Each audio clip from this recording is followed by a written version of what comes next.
y digna de ser recibida. Aleluya.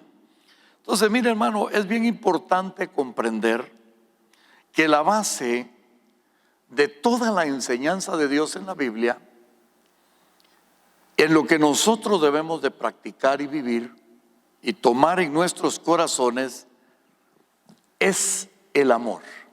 Podemos hacer muchas cosas, como dice 1 Corintios 13, incluso si yo sacrificara mi cuerpo en fuego, pero si no tengo amor, nada soy. Entonces, tenemos que comprender que cuando uno está buscando del Señor, debe de darle una vida de amor a todo lo que estamos haciendo. Dios es un Dios de pactos, con el que hemos pactado durante toda la humanidad, y hemos visto en el desarrollo de la historia de la humanidad, en su relación del hombre con Dios, de cómo ellos han cumplido exactamente los pactos con Dios, pero lo más importante, cómo Dios ha respondido. Y por eso tenemos que comprender, los que somos casados y los que estarán más adelante preparándose para el matrimonio, que el matrimonio también es un pacto y que debe de cumplirse entre las parejas. Y algo que es bien lindo, que podríamos tomar como un eslogan para vivirlo nosotros como matrimonios, sería ese verso de Filipenses capítulo 2 y verso 2, cuando dice: entonces voy a pedirles algo que me haría completamente feliz, dice el Señor. Entonces dice que los matrimonios, hablando de los matrimonios, tengan el mismo modo de pensar. O sea, esto es una compatibilidad granítica emocional y espiritual entre usted y su esposa.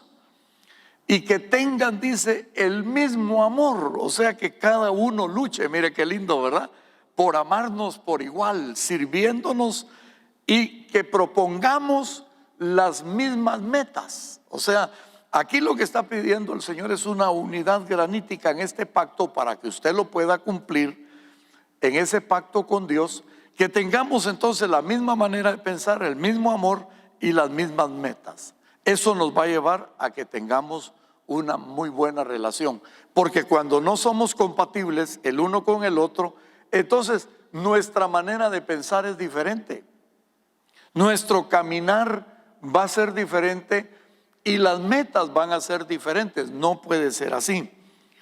Por eso el conocer el amor es importante para todos los que se han casado, y cuando no han vivido sus matrimonios en amor, respetando el pacto con Dios, esto hace que el amor fracase, que existan los divorcios, y es algo a lo que nosotros nos debemos de negar.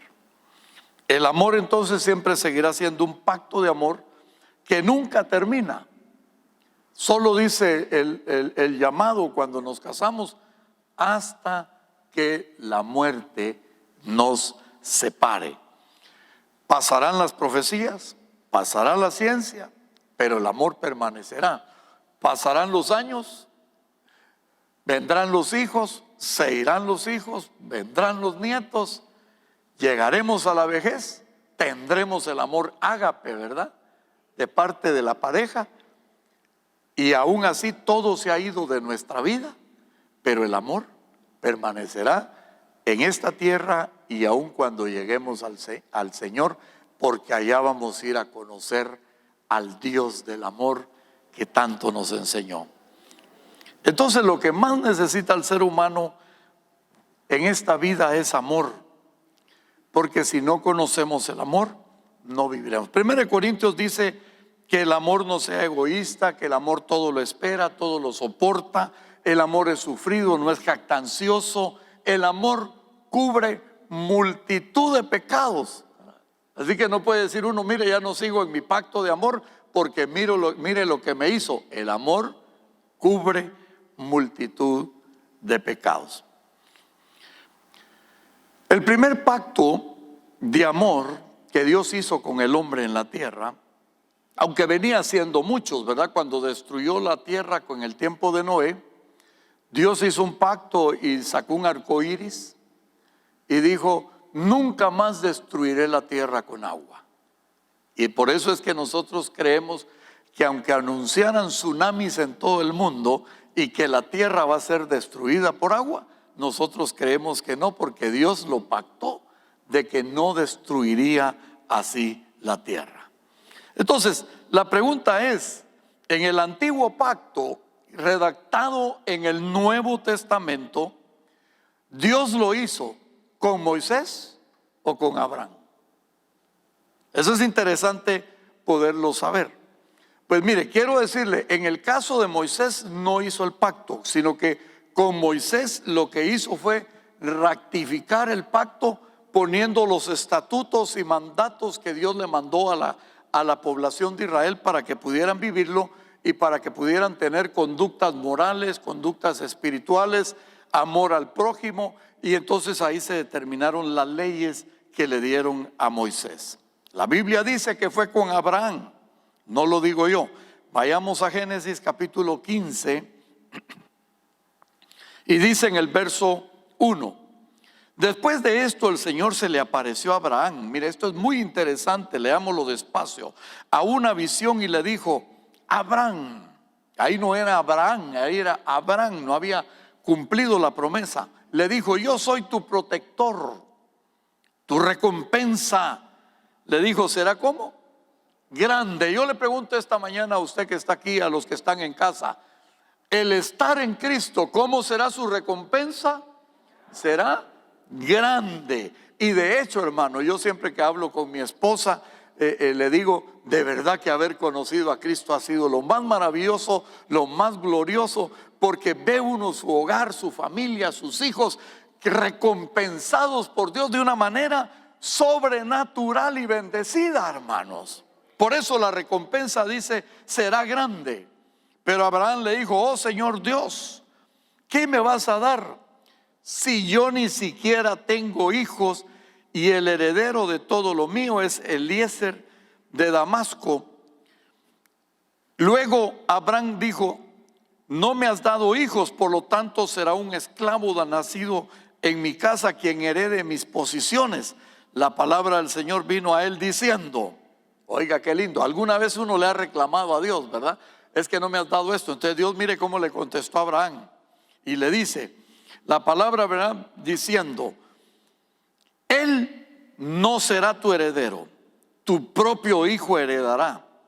Luego Dios llevó a Abraham afuera y le dijo: mira bien el cielo, hay muchas estrellas, pero no las puedes contar ahora.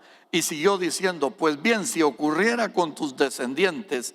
Abraham le creyó al Señor, a quien le valió su fe como que se hubiera realizado algo muy bueno, y lo aprobó. Luego le dijo: yo soy el Señor que te sacó de Ur de Babilonia para darte esta tierra como herencia. Entonces Abraham le dijo: oh Señor Dios, ¿cómo puedo estar seguro de que esta tierra será mía?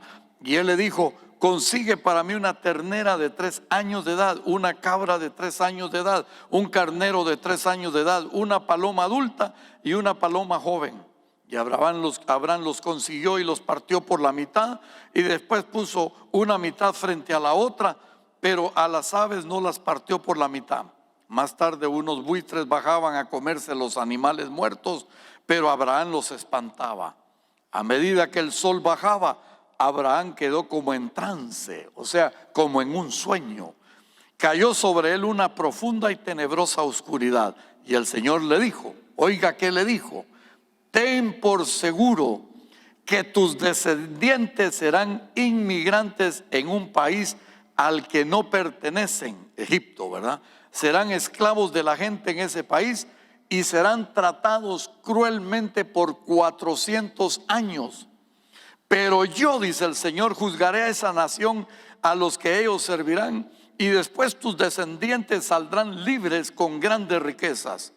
Tú vivirás muchos años, morirás en paz y serás sepultado. Después de 4 generaciones tus descendientes regresarán aquí, ya que la maldad de los amorreos no ha llegado todavía a su colmo.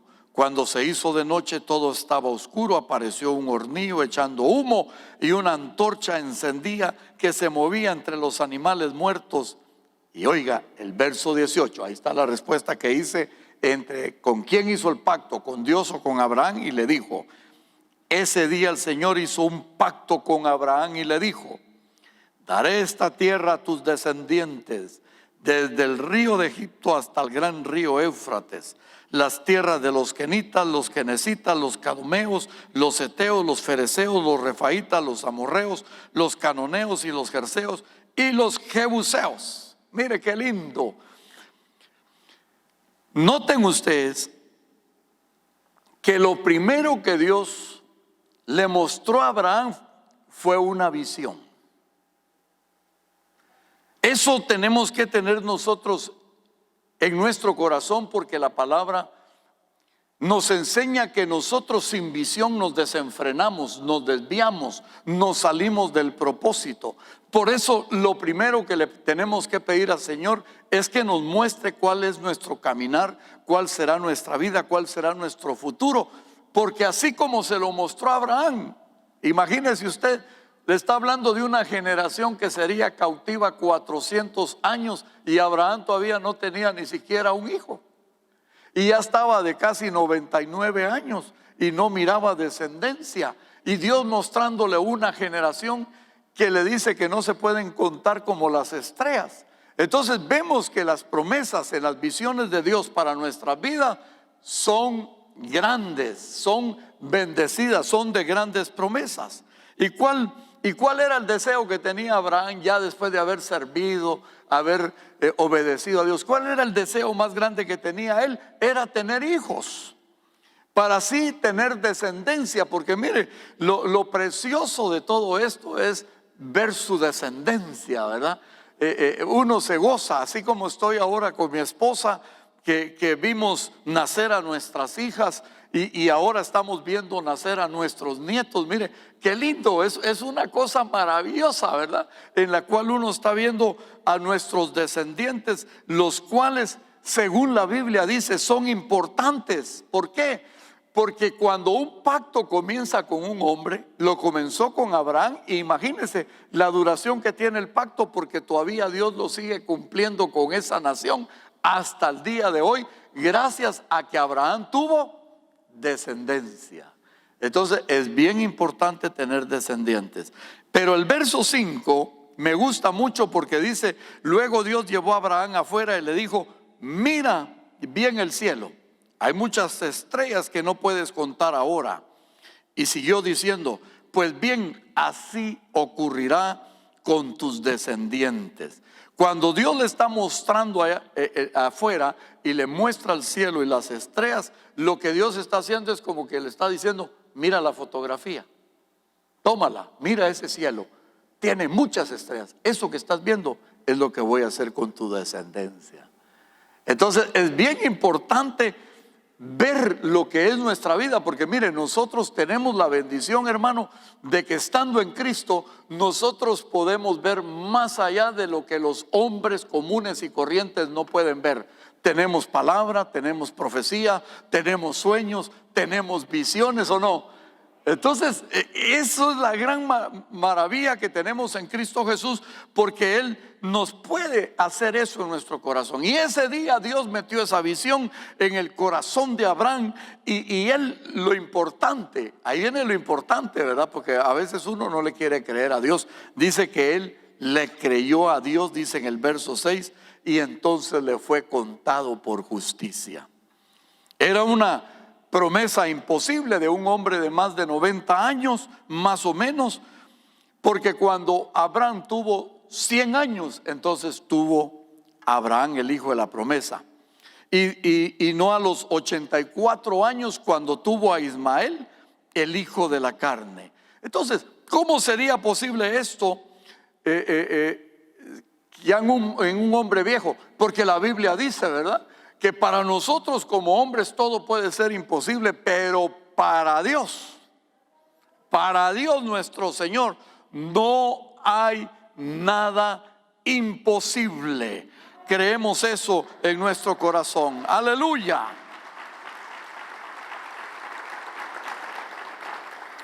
Y miremos lo que dice Romanos 4. Abra su Biblia ahí en Romanos 4, vamos a leer varios versos. En el verso 3 dice: pues esto es lo que dice la Escritura. Abraham creyó a Dios, quien tomó en cuenta la fe de Abraham y lo aprobó. Cuando alguien trabaja, el pago que recibe no es un regalo, sino algo que se ha ganado. Pero note usted que si algo Dios le va a recompensar a usted, es que le creamos, hermanos amados, que le creamos a Dios, aún veamos que nuestra esperanza no miremos lo que hemos estado buscando y lo que queremos alcanzar. Romanos 4:13 dice: de hecho, Abraham y sus descendientes recibieron la promesa de heredar el mundo, pero no por cumplir con la ley, sino que Dios los aprobó por su fe. Sino los que viven por la ley reciben la promesa, la fe sería inútil y la promesa no tendría valor, porque la ley provocaría la ira de Dios cuando no se obedece. Pero cuando no hay ley, no existe delito. Entonces entendamos que lo que Pablo decía más adelante, estaremos hablando el otro domingo, no es por obras para que nadie se gloríe, no es porque usted sea más santo, no es porque usted sirva al Señor, no es porque usted sea el mejor predicador del mundo, es por la fe, es por creerle a Dios. Y esa es una oportunidad para todos. Y dice luego en el verso 16: por eso la promesa de Dios se recibe por la fe, para que la promesa sea un regalo de Dios. Así todos los descendientes de Abraham tienen la seguridad de recibirla, no solo porque viven bajo la ley, sino que también los que viven por la fe que tuvo Abraham. Él es el Padre de todos nosotros. Mire hasta dónde se extendió la promesa, que nosotros los cristianos somos hijos espirituales de Abraham. O sea, toda la descendencia de Israel y toda la descendencia de Jesús en la iglesia que hay hoy, durante todos los tiempos que ha existido el mundo, hermanos, todos somos hijos de Abraham por la fe. Mire qué gran generación le dio Dios. Verso 18: Dios le dijo a Abraham: tendrás muchos descendientes. Y contra toda esperanza creyó a Dios, por eso fue padre de muchas naciones. Y Abraham tenía alrededor de 100 años y no estaba en edad de tener hijos, y su esposa Sara era estéril. Abraham sabría todo esto, pero su fe no se debilitó, se mantuvo firme su fe en la promesa de Dios sin dudar jamás. Cada día su fe se hacía más fuerte y así él daba más honra a Dios. Dice que creyó en esperanza contra esperanza. Eso es ir más allá. Cuando todos dicen: aquí ya no hay nada que conseguir, aquí ya no hay nada que hacer, aquí todo se terminó, Dios te dice a ti que le creas a Él en esperanza contra esperanza, porque Él responderá por la fe que tú tengas. Media vez tú no debilites tu fe. Si usted quiere ser necio, sea necio en la fe. Sea ahí, mire, resístase a perder la fe, porque eso es lo que traerá la recompensa. Y dice: aunque Sara era estéril y ya eran viejos, Dios cumplió el pacto. Y ese pacto sigue vigente, hermano. Por eso es que al final de los tiempos, después de que la iglesia es llevada, Dios sigue su trato con Israel, porque Él tiene un pacto con ellos de salvarlos también. Entonces vemos cómo Dios nunca interrumpe sus promesas. Pero el pacto tiene varias estipulaciones. Es como un contrato, como una escritura pública. Y los negocios se deben de hacer entre gente honorable cuando uno lo hace en una escritura. Y lo mismo, imagínese, el pacto que uno lo hace no es con personas, sino que es con el mismo Dios. Recuérdese que antiguamente los negocios, inclusive los hombres, estaban enseñados a hacer sus negocios de palabra. Y si alguien en una comunidad no cumplía su palabra, era reprobado por todos. Mire qué lindo. Pero ahora, hermano, nos vemos ¿a qué horas? A las 8. A las 8, hermano. 8 y Dios llega. No cumplimos lo que decimos.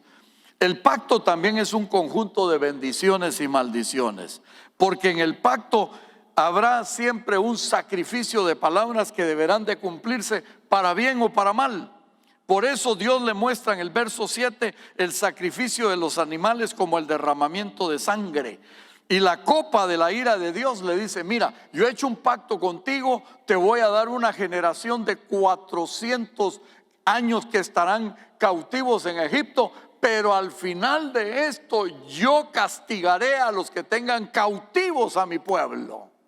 Y es exactamente con la iglesia, ¿verdad? El diablo nos quiere llevar a cautividad, el diablo nos sigue atacando, el diablo nos quiere destruir, pero Dios tiene un pacto también con su amada iglesia. Y al final de los tiempos nosotros vemos en esta bendita palabra de cómo Dios castigará al enemigo de nuestras almas. Y a todos aquellos que se han opuesto a la iglesia y a todos aquellos que se han opuesto al Señor, dice la Biblia, serán destruidos y un día estarán delante del gran trono blanco para entregar las cuentas que tengan que hacer. Israel sería una nación en medio de naciones, pero también sería una nación que sería juzgada hasta el día de hoy. En Génesis 15:18 le dice: daré esta tierra a tus descendientes desde el río de Egipto hasta el río Éufrates, las tierras de los kenitas, de los kenesitas, de los cadomeos, los heteos, los fereceos, los zafaitas, los amorreos y los camoneos, los jerseos y los jebuseos. En aquel día Dios hizo un pacto con Abraham. Va a llegar el día, hermano, en que Israel volverá a conseguir toda la tierra que le han robado allá en la Asia Menor, donde están todos los árabes y los han querido arrinconar. Dice Dios: les daré esa tierra. Y de hecho la conquistaron en el tiempo de Josué, pero la volvieron a perder a causa de su desobediencia. Pero la van a volver a recuperar aquellos hombres fieles que permanecerán hasta este día. Y dice en el capítulo 17, verso 1: y cuando Abraham tenía 99 años, se le apareció el Señor y le dijo: yo soy el Dios Todopoderoso, vive como a mí me agrada, siéndome completamente fiel. Si haces esto, yo confirmaré el pacto entre tú y yo y multiplicaré en gran número tus descendientes. Ahora, la pregunta es: ¿por qué muchas veces hemos hecho pactos con Dios y no los recibimos? ¿Por qué? Porque los incumplimos. Porque aquí está diciendo que las personas que hacen pacto con Dios debemos de vivir como a Dios le agrada, y que tenemos que ser completamente fieles. Y entonces dice el Señor: yo confirmaré mi pacto que tengo contigo. En el verso 9 dice: luego le dijo Dios a Abraham: tú y tus descendientes cumplirán este pacto de generación en generación. Es mi pacto que tú cumplirás. En este consiste mi pacto entre tú y yo y tus descendientes a través de las generaciones. Todo hombre entre ustedes será circuncidado. Y ahí viene lo importante: en el pacto debe de haber sangre. En la circuncisión, hermano, hay sangre. Entonces, ahora, en este tiempo, nosotros somos circuncidados en Dios, pero ya no en una circuncisión física. Aunque quien quiera circuncidar a sus hijos es bueno, lo recomiendan algunos médicos, otros dicen que no, pero el punto es que usted y yo ya no nos circuncidamos así, sino que la circuncisión es de nuestro corazón. El nuevo pacto, y ahí entramos a lo que nos interesa a nosotros, el nuevo pacto es el sacrificio de Cristo, que fue a la cruz, se subió en ese valle del Gólgota, el valle de la calavera, y estando en la cruz, Él entregó su vida cumpliendo los requisitos del pacto. Eso lo vemos en Gálatas capítulo 3, versos 13 al 29, que no vamos a leer. Pero ahí vemos cómo se ratifica el pacto con el Señor, y el cual es incondicional. Y por eso el Señor, en la última palabra que Él dice consumado es. Quiere decir que desde el principio hasta el final nuestro Señor Jesucristo cumplió el pacto con Dios, y ese es el nuevo pacto que nosotros tenemos. Y Jeremías 31:33 dice: pero este es el pacto que haré con la casa de Israel después de aquellos días, dice Jehová. Daré mi ley en su mente y la escribiré en su corazón, y seré a ellos Dios y ellos me serán pueblo. O sea, el pacto ahora, hermanos, es que en estos días las leyes de Dios estén en nuestro corazón. Por eso en el nuevo pacto entra una acción en la muerte de Cristo, como dice en la Biblia en Lucas 22:20. De igual manera, después de que hubo cenado el Señor, tomó la copa, diciendo: esta copa es el nuevo pacto.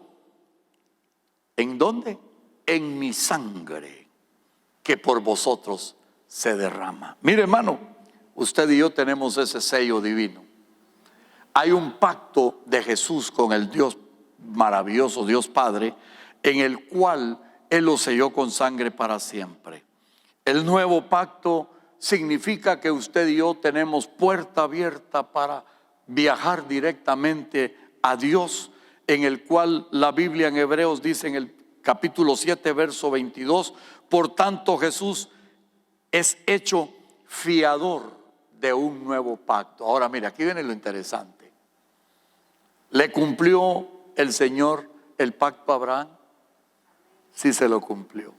Ahora la otra pregunta: ¿y le irá a cumplir Dios el pacto a Jesús? Claro que está cumplido. Por eso, hermano, seguridad tenemos en Cristo Jesús. Por eso el perdón de los pecados, hermano, es únicamente a través de Cristo. No puede haber otro mediador, no puede haber otro intercesor. Únicamente el que cumplió el pacto. Dios hizo el pacto con Abraham, no con Moisés. Por eso los israelitas no decían: a Moisés tenemos por padre, sino que ellos decían: Abraham es nuestro padre, porque entendieron el pacto que Dios hizo con Abraham. En Hebreos capítulo 9, verso 14 dice: y cuánto más, hablando del pacto, la sangre de Cristo, el cual mediante el Espíritu eterno se ofreció a sí mismo sin mancha a Dios, limpiará vuestras conciencias de obras muertas, oiga, para que sirváis a un Dios vivo. Así que por eso el mediador de un nuevo pacto, para que interviniendo la muerte para la remisión de las transgresiones que había bajo el primer pacto, los llamados reciban ahora no la promesa de una tierra, no la promesa, hermano, en este mundo, sino dice la herencia de la vida eterna en Cristo Jesús. Aleluya.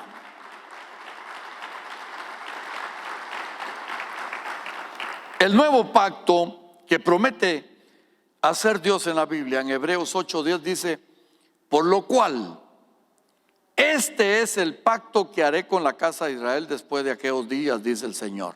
Pondré mis leyes en la mente de ellos, sobre su corazón, y las escribiré, y seré Dios para ellos, y ellos serán mi pueblo. Entonces eso fue lo que Dios le ratificó en aquel tiempo a Moisés cuando les dio la tabla de la ley, y Dios los ratificó en piedra. Pero hoy dice Ezequiel 36:26: os daré un corazón nuevo. Está profetizado: y pondré un espíritu nuevo dentro de vosotros, y quitaré de vuestra carne el corazón de piedra, ese corazón duro, rebelde, tosco. Y dice: y os daré un corazón de carne, y pondré dentro de vosotros mi espíritu, y haré que andéis en mis estatutos, y guardaréis mis preceptos, y los pongáis por obra. ¿Qué es lo que va a cumplir el Señor? Que nosotros andemos en sus estatutos para que cumplamos el pacto con Dios, pero que usted y yo los pongamos por obra. Efesios 2:13 dice: pero ahora, en Cristo Jesús, vosotros en otro tiempo estabais lejos, habéis sido cercanos por la sangre de Cristo, porque Él es nuestra paz, que de ambos pueblos hizo uno, derribando la pared intermedia de la separación. O sea que el cumplimiento del nuevo pacto será visto en dos lugares: en la tierra durante el reino milenario, cuando usted y yo vengamos a reinar juntamente con Cristo y miremos a Israel disfrutando del pacto de Dios. Tendremos la bendición de verlo. Y luego en el cielo por toda la eternidad. Mire, hermano, qué promesa más grande la que tenemos.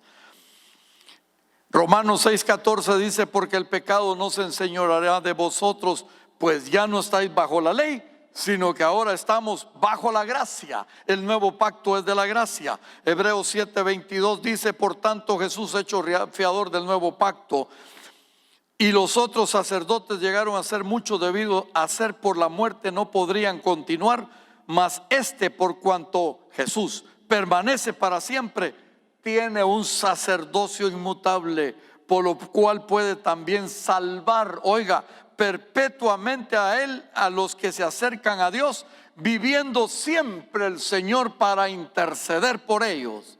Hebreos 8:6 dice: pero ahora tanto mejor misterio es el suyo, cuando es mediador de un mejor pacto, establecido sobre mejores promesas. Si el pacto de Abraham fue grande, si el pacto de Abraham ha sido de bendición, el pacto en Cristo Jesús dice que tendrá ¿qué? Mejores promesas.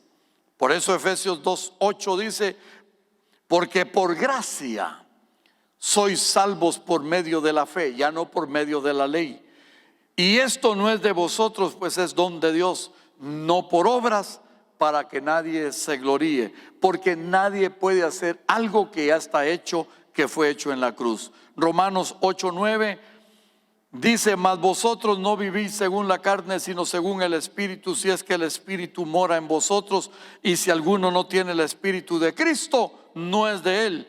Pero si Cristo está en vosotros, oiga, el cuerpo a la verdad está muerto a causa del pecado, mas el Espíritu vive a causa de la justicia. Y si el Espíritu de aquel que levantó de los muertos a Jesús mora en vosotros, el que levantó a los muertos a Cristo Jesús también vivificará vuestros cuerpos mortales por el Espíritu que mora en nosotros. Ay, hermanos, qué promesas. Y por último dice en Hebreos 9:15: así que por eso es mediador Cristo, ¿verdad?, de un nuevo pacto, para que interviniendo muerte para la remisión de las transgresiones que había bajo el primer pacto, los llamados reciban la promesa de la herencia eterna. En conclusión, el pacto hecho, y por eso es que nosotros tomamos la Santa Cena, y por eso la conmemoramos y recordamos, como el pueblo de Israel siempre recordó los pactos hechos con Dios. Nosotros conmemoramos y recordamos este día glorioso.